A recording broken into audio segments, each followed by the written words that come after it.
I know that word plain refers to his appearance. But I want to literally play on the word plain. Jacob not nothing special about him. There was nothing special. He was an ordinary man. An ordinary individual. Who would have thought that this was the one that the elder is going to serve? It would be the easiest thing to see the one who is going to be in leadership displaying certain attributes. Jacob was a plain man, and here this Jacob was a houseman.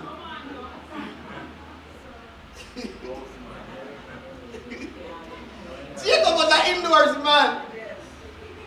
Jacob was dwelling in tents. Esau was out in the field, wrestling against animals, risking his life. But Jacob probably easy back and get some sleep. Maybe help mommy wash up the dishes them every now and then. But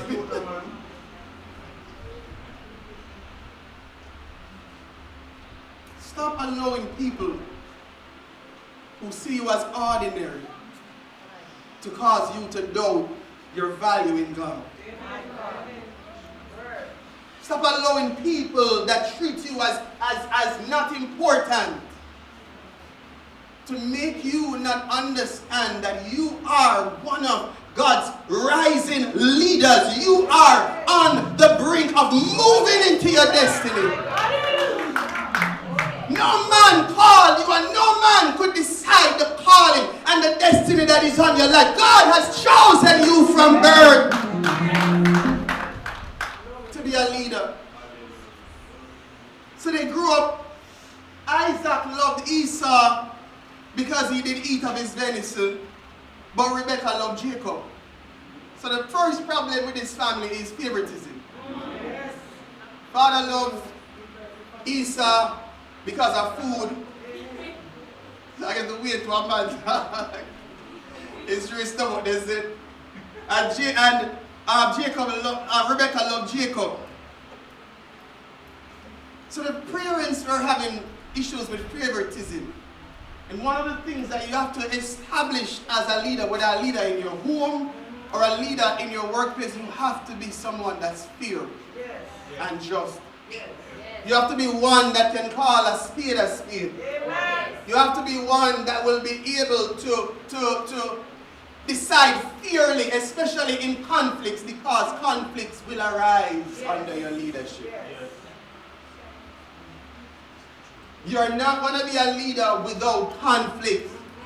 And what you don't want to do is be unfair when you have to deal with conflicts. And it brings me back to the point I was making earlier. Do you know, let's say even a situation comes up and maybe somebody did something and it's an elder person, somebody who is your senior. Do you know that one of the ways you could even deal with that is to get another elder person to come on board and talk to them? Rather than you going to them sometimes and talking down to them and roughing them up. Because even in that way it can come off as disrespectful. So there are wisdom keys that we have to understand when it comes on to leadership. And these parents were having issues already. So the Bible said Jacob sought pottage. Jacob made some soup and Esau came from the field and he was faint. Esau was weary, Esau was tired, and Esau said to Jacob, "Feed me, I pray thee, with some of that red pottage." I get Pastor Thomas probably has some red pea soup, we don't know.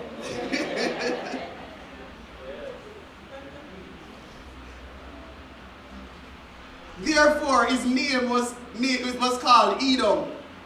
And Jacob said, "Sell me this day thy birthright." Now I want to show you something. Remember when the Bible described Esau, it tells us that Esau was a cunning hunter. Very sharp-minded, clever man when it comes on to hunting. The Bible said that Jacob was a plain man, but Jacob was also cunning.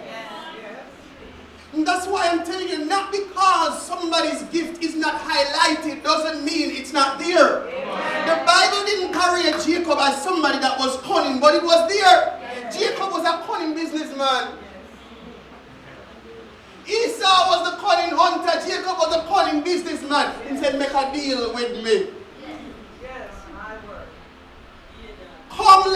make a deal. You give me your birthright. I'm going to give you some of that soup here. Now look at Esau. Esau said, behold, I'm at the point to die.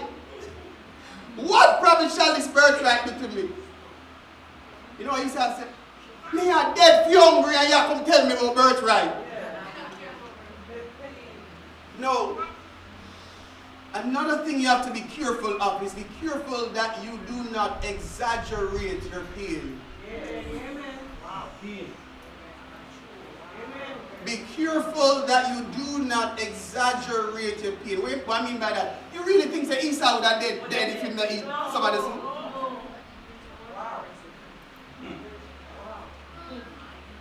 I'm certain he would not have died if he didn't eat if he didn't get any of the pottage.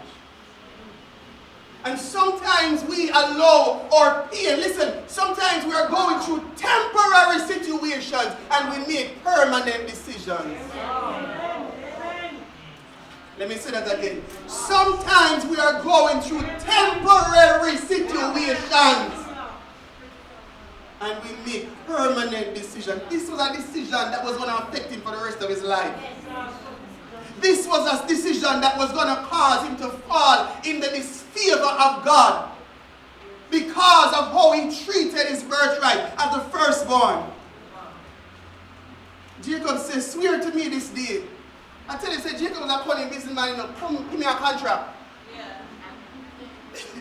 I want a contractual agreement. Swear to me this day. And he swore unto him and sold his birthright unto Jacob. Then Jacob gave Esau bread and pottage of lentils. And he did eat and drink, rose up and went his way. And thus Esau, look at that, despised his birthright. He didn't know the value of what he had. Touch the person beside you and ask him, do you know the value of what you have? Do you know how valuable your gift is?